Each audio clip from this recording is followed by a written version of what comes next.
وفاؤں کے تعاقب میں دشت جنون سے اٹھنے والی صدا صحرا۔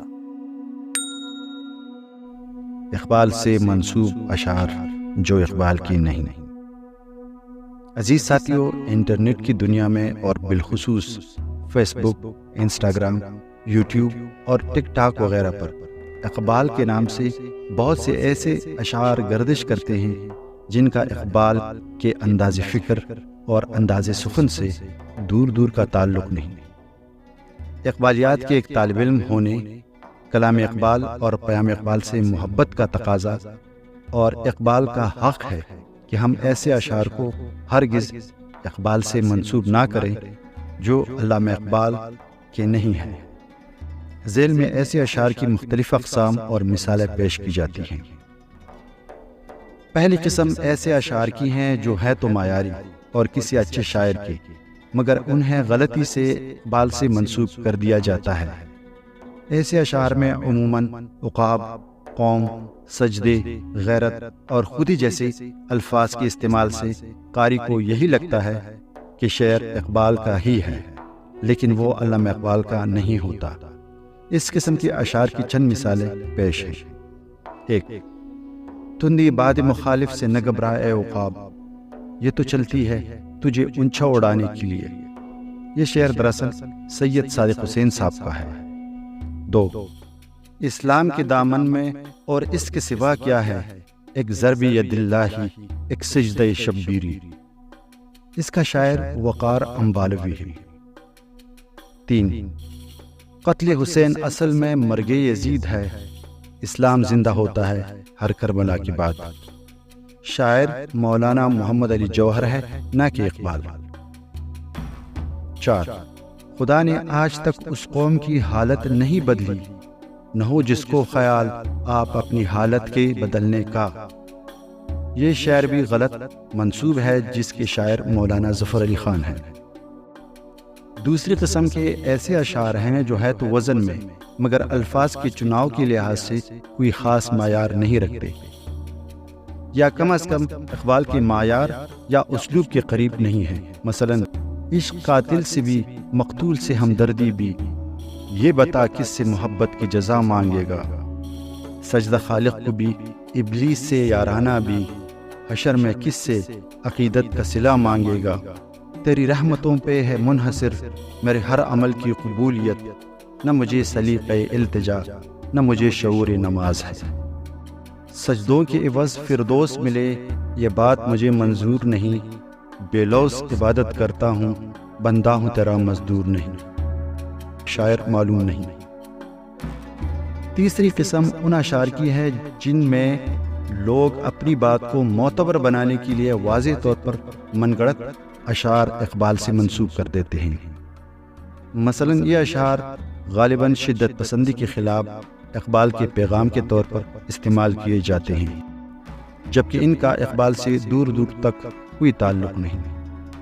اللہ سے کرے دور تو تعلیم بھی فتنہ، املاک بھی اولاد بھی جاگیر بھی فتنہ، ناحق کے لیے اٹھے تو شمشیر بھی فتنہ، شمشیر ہی کیا نعرہ تکبیر بھی فتنہ۔ یہ اشعار دراصل اقبال کی بجائے سرفراز بزمی فلاحی صاحب کے ہیں جو راجستھان بھارت کے رہنے والے ہیں۔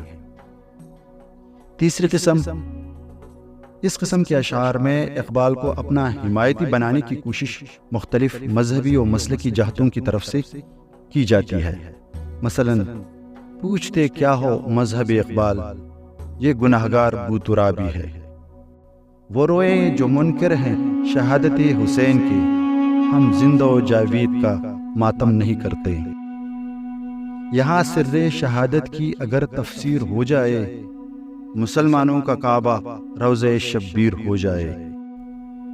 نہ عشق حسین نہ ذوق شہادت، غافل سمجھ بیٹھا ہے ماتم کو عبادت۔ مذکورہ 4 بیانات کا شاعر معلوم نہ ہو سکا۔ 5واں گروپ اے اقبال قسم کے اشعار کا ہے، جن میں عموماً انتہائی بے وزن اور بے تکی باتوں پر انتہائی ڈٹھائی سے اقبال یا اے اقبال وغیرہ لگا کر یا اس کے بغیر ہی اقبال کے نام سے منسوب کر دیا جاتا ہے۔ اس قسم کو پہچاننا سب سے آسان ہے کیونکہ اس میں شامل اشعار دراصل کسی لحاظ سے بھی شعری معیار نہیں رکھتے اور زیادہ تر اشعار کہلانے کے لائق بھی نہیں ہیں۔ ایسے اشعار کی مثالیں پیش ہیں۔ کیوں منتیں مانگتا ہے اوروں کے دربار سے اے اقبال، وہ کون سا کام ہے جو ہوتا نہیں تیرے پروردگار سے، تیرے سجدے کہیں تجھے کافر نہ کر دے اے اقبال، تو جھکتا کہیں اور ہے اور سوچتا کہیں اور ہے۔ دل پاک نہیں ہے تو پاک ہو سکتا نہیں انسان، ورنہ ابلیس کو بھی آتے تھے وضو کے فرائض بہت۔ مسجد خدا کا گھر ہے پینے کی جا نہیں، کافر کے دل میں جا وہاں خدا نہیں۔ کرتے ہیں لوگ مال جمع کس لیے یہاں اقبال، سلتا ہے آدمی کا کفن جیب کے بغیر۔ میرے بچپن کی دن بھی کیا خوب تھے اقبال، بے نمازی بھی تھا بے گناہ بھی۔ وہ سو رہا ہے تو اسے سونے دو اقبال، ہو سکتا ہے غلامی کی نیند میں وہ خواب آزادی کی دیکھ رہا ہو۔ گونگی ہو گئی آج زبان کچھ کہتے کہتے، ہچکچا گیا میں خود کو مسلمان کہتے کہتے۔ یہ سن کے چپ سادھ لی اقبال اس نے، یوں لگا جیسے رک گیا ہو مجھے حیوان کہتے کہتے۔ عزیز ساتھیوں، اقبال اس قوم کا محسن ہے اور ہر مکتبہ فکر کے لوگوں کا ان سے متاثر ہونا ایک فطری امر ہے۔ عوام ہمیشہ عوامیت میں معیار کو برباد کر دیتی تھی، لیکن ادب کے ایک ادنا کارکن ہونے کی حیثیت سے اعلیٰ افکار کو درست شکل میں اگلی نسل تک پہنچانا ہر ذی شعور انسان کا فرض بنتا ہے۔ اس لیے محترم عدیل احمد صاحب کی اس تحریری کاوش کو جزوی ترمیم اور اضافے کے ساتھ صدا بصہرا کے پلیٹ فارم سے آپ تک پہنچانا اپنے لیے سعادت سمجھتا ہوں۔ بہت شکریہ۔